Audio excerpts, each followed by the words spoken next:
नमस्कार, खबर बयार के यूट्यूब चैनल में आपका स्वागत है। टिंकू देवांगन के साथ मैं युवराज सिंह आज़ाद। आपसे आग्रह है इस वीडियो को अंत तक देखिएगा, क्योंकि आज इस वीडियो में हम बात करने वाले हैं रायगढ़ के किरोड़ीमल शासकीय जिला चिकित्सालय में लगातार अपग्रेड होती व्यवस्थाओं के बारे में, चिकित्सा सुविधाओं के बारे में। अगर आज की हम बात करें तो आज एक बड़ा यहाँ व्यवस्था की यहाँ शुरुआत हुई है, वो है सुपर स्पेशलिटी ओपीडी, जिसमें उसके बारे में बातचीत करने के लिए हमारे साथ मौजूद हैं सिविल सर्जन सह मुख्य अस्पताल अधीक्षक डॉक्टर दिनेश कुमार पटेल जी। उनसे बातचीत करते हैं। सर, सबसे पहले ये बताएंगे कि ये जो आज जिस तरीके से सुपर स्पेशलिटी ओपीडी की शुरुआत हुई है, ज़रा इसके बारे में बताइए, कितने डॉक्टर्स यहाँ बैठेंगे और क्या कुछ इसके बारे में बताना चाहते हैं आप?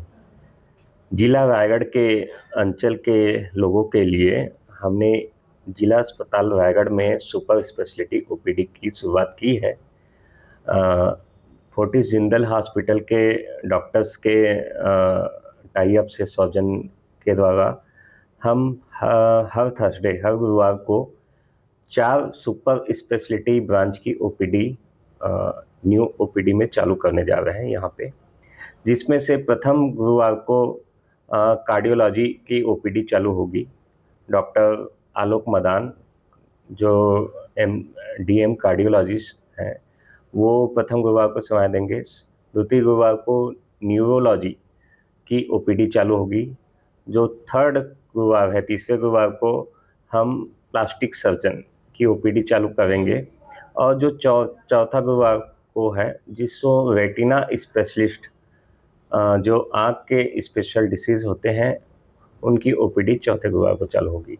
तो 4 सुपर स्पेशलिटी की ओपीडी यहाँ चालू होगी, जिसमें मैं बता दूँ कार्डियोलॉजी जो ओपीडी है, कार्डियोलॉजी में जो ईसीजी और टीएमटी और इको टेस्ट जो होंगे वो मुफ्त होंगे यहाँ पे जी।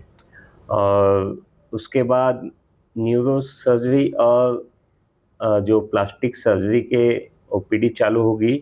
उनके जो ऑपरेशन होंगे, उनकी ऑपरेशन की व्यवस्था भी इसी जिला अस्पताल में की जा रही है। और डॉक्टरों ने ये आश्वासन दिया है कि सारे जो ऑपरेशंस हैं, जो अधिकतम ऑपरेशन जिला अस्पताल रायगढ़ में ही होंगे। कुछ आयुष्मान से, नहीं तो मुफ्त होंगे और निःशुल्क होंगे। और जो अभी सुपर स्पेशलिटी ओपीडी होगी, जो नॉमिनल जो जिला अस्पताल के जो ओपीडी पर्ची 10 रुपये के हैं, उसी पर्ची में ही सुपर स्पेशलिटी ओपीडी का संचालन किया जाएगा। अलग से कोई भी शुल्क देने की ज़रूरत नहीं है। इस प्रकार हम जिला अस्पताल रायगढ़ में सुविधाओं का विस्तार कर रहे हैं और कोशिश करते हैं कि यहाँ की जनता को स्वास्थ्य सुविधाओं का अधिक से अधिक लाभ मिले, क्योंकि ये जिला अस्पताल एक हृदय में स्थित है और इसकी एक शुरुआत से ही जिला रायगढ़ में एक अलग ही इम्पोर्टेंस है, अलग ही महत्ता है। तो उस इम्पोर्टेंस को, उस स्थान को हम चाहते हैं कि फिर से बनाएं और रायगढ़ के लोगों को स्वास्थ्य सुविधाओं से वंचित न होना पड़े। और यही है, लोगों से अपील करता हूं कि लोग यहाँ पे आएँ और सुपर स्पेशलिटी सुविधाओं का आवश्यक फायदा लें। जी। डॉक्टर साहब, जिस तरीके से हमारे विधायक हैं और छत्तीसगढ़ के वित्त मंत्री जो हैं ओपी चौधरी जी, उन्होंने इसको मॉडल हॉस्पिटल बनाने के लिए भी एक प्लान रखा है, बजट सत्र में बजट में उन्होंने शामिल भी किया है। तो इन सब बातों को देखते हुए अगर हम इसके इंफ्रास्ट्रक्चर की बात करें, तो अभी हम देख रहे हैं कि गैनिक सेक्शन को जो है अभी कुछ उसका रेनोवेशन किया जा रहा है। ज़रा इसके बारे में बताएंगे, कब तक का प्लान है इसको फिर शुरू करने का? जहाँ तक जिला अस्पताल को 2 पार्ट में डिवाइड किया गया है। एक G+7 बिल्डिंग का, एक 500 बेडेड का माननीय मंत्री जी का प्लान है कि यहाँ एक मल्टी स्पेशलिटी हॉस्पिटल बनाया जाए। तो और जहाँ गायनिक सेक्शन है उसको रिनोवेट किया जा रहा है, क्योंकि अगर यहाँ जब कंस्ट्रक्शन या जो मल्टी स्टोरी बिल्डिंग चालू होगा, तो अभी जो वर्तमान में जो चल रहा है वो वहाँ पे शिफ्ट हो जाएगा और यहाँ के लोगों को भटकना नहीं पड़ेगा।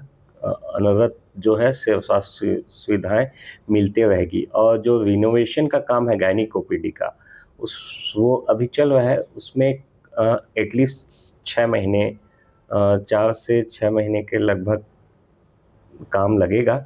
4 से 6 महीने में वो सुचारू रूप से चालू हो जाएगा।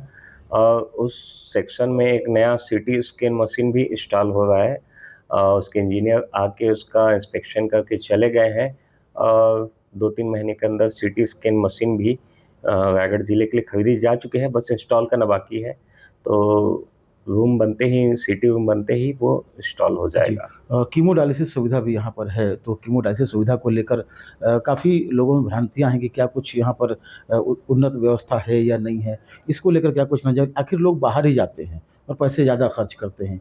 तो जो डायलिसिस की इसका कीमोथेरेपी की सुविधा या डायलिसिस की सुविधा है, इसके बारे में ज़रा बताएँगे? देखिए, डायलिसिस सुविधा इसलिए बहुत इम्पोर्टेंट है आज के डेट में, क्योंकि सबसे ज़्यादा मरीज़ जो आते हैं हाइपरटेंशन और डायबिटीज़ के, और दोनों का इम्पैक्ट पड़ता है किडनी में। मैक्सिमम केसेस इसीलिए बढ़ते जा रहे हैं किडनी डैमेज के, और डायलिसिस की ज़रूरत बहुत डिमांडिंग है।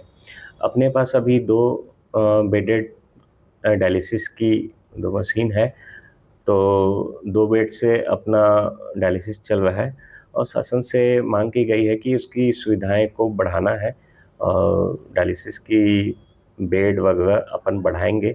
और एचआर जो स्टाफ है उनकी भी डिमांड की गई है। और भविष्य को देखते हुए अभी जो पीछे जो स्टोर रूम है, हम कोशिश ये कर रहे हैं कि जल्द ही डायलिसिस को रूम को 2 से कम 4 या 6 बेड का किया जाए। जी। रायगढ़ केजीएच से संबद्ध है एमसीएच। एमसीएच को लेकर भी व्यवस्थाओं को लेकर बात हमेशा आती है कि वहाँ कुछ व्यवस्थाओं में कमी रहती है। उसको किस तरीके से अपग्रेड किया जा रहा है? एमसीएच में पहले से काफ़ी सुधरी व्यवस्था। एमसीएच में डिलीवरी का रेशियो काफ़ी बढ़ गया है। अभी फ़िलहाल की आज की डेट में ये है कि एक भी बेड खाली नहीं है। वहाँ पे गायनिकोलॉजिस्ट, एक स्त्री विशेषज्ञ भी ज्वाइन किए हैं। वहाँ 3 इश्यूज़ हैं, तीनों, एक है ड्रेनेज सिस्टम, दूसरा है बाउंड्री वॉल और तीसरा जो है हॉस्पिटल का क्या बोलते हैं हम, पुताई करना। तो एक लिफ्ट का इशू है, एक लिफ्ट जो फंक्शन नहीं है। तो तीनों का कार्य जो है सीजीएमएससी के द्वारा होना है। तो सीजीएमएससी के द्वारा टेंडर निकल चुका है और सीजीएमएससी से पत्राचार किया जा चुका है। उनके इंजीनियर द्वारा ये बोला गया है कि जल्दी से वर्क ऑर्डर जारी हो जाएगा, तो जो बेसिक प्रॉब्लम है वो तो सॉल्व हो जाएगी। और वहाँ स्टाफ की भी कमी है, करीबन स्टाफ नर्स जो है वहाँ 30 से 32 पोस्ट खाली है। उसके लिए शासन स्तर पे और सीएमएचओ स्तर पे भर्ती की प्रक्रिया चल रही है और जल्द ही भर्ती हो जाएगी और लोगों को अच्छी सुविधाएं वहाँ भी मिलेंगी। फिलहाल अभी भी अच्छी सुविधाएं मिल रही हैं और 24/7 वहाँ डिलीवरी, लेबर रूम और सीजर सेक्शन और नॉर्मल डिलीवरी दोनों हो रही हैं। वहाँ पर यहाँ से यातायात व्यवस्था ही बनाई गई है, बसें चलाई जा रही हैं। एक आखिरी सवाल, आपने सुपर स्पेशलिटी हॉस्पिटल में जो आपने सर्जरी की बात की, जो केजीएच में होना है, तो यहाँ का जो ओटी है वो किस तरीके से इसको डेवलप किया जा रहा है? क्योंकि बहुत ज़रूरी है कि जब हम इस तरह की सर्जरी की जब बात करते हैं तो ओटी भी उस तरीके से उन्नत होना चाहिए। क्या केजीएच का ओटी उतना उन्नत है या और कुछ अपग्रेड किया जा रहा है? देखिए, प्लास्टिक सर्जरी के लिए तो ओटी फंक्शनल है। हमने उसको ओटी के सभी मानकों के हिसाब से बनाया है और अभी भी आर्थो में replacement surgery, gynaec surgery and general surgery के काफ़ी केसेस हो रहे हैं। न्यूरो सर्जरी के लिए सियाम की ज़रूरत है। उसके लिए शासन से कलेक्टर लेवल पे हम लोग बात कर रहे हैं, जल्दी से जल्दी वो हो जाए तो न्यूरो सर्जरी के केसेस भी अपने यहाँ स्टार्ट हो जाएंगे। तो जो केसेस अपन रायपुर भेजना पड़ता था या फिर प्राइवेट में 2-3 लाख रुपए खर्चे लगते थे, वो यही होने चालू हो जाएंगे। जी, बहुत बहुत धन्यवाद डॉक्टर साहब बातचीत करने के लिए और विस्तार से आपने सारी जानकारियाँ उपलब्ध कराई हैं। बहुत बहुत धन्यवाद। तो इस वीडियो में बस इतना ही। खबर बयार के यूट्यूब चैनल को अधिक से सब्सक्राइब करें, हमारे कंटेंट लाइक करें, शेयर करें और प्लीज़ कमेंट करके ये बताएं कि हमारा ये वीडियो आपको कैसा लगा। नमस्कार।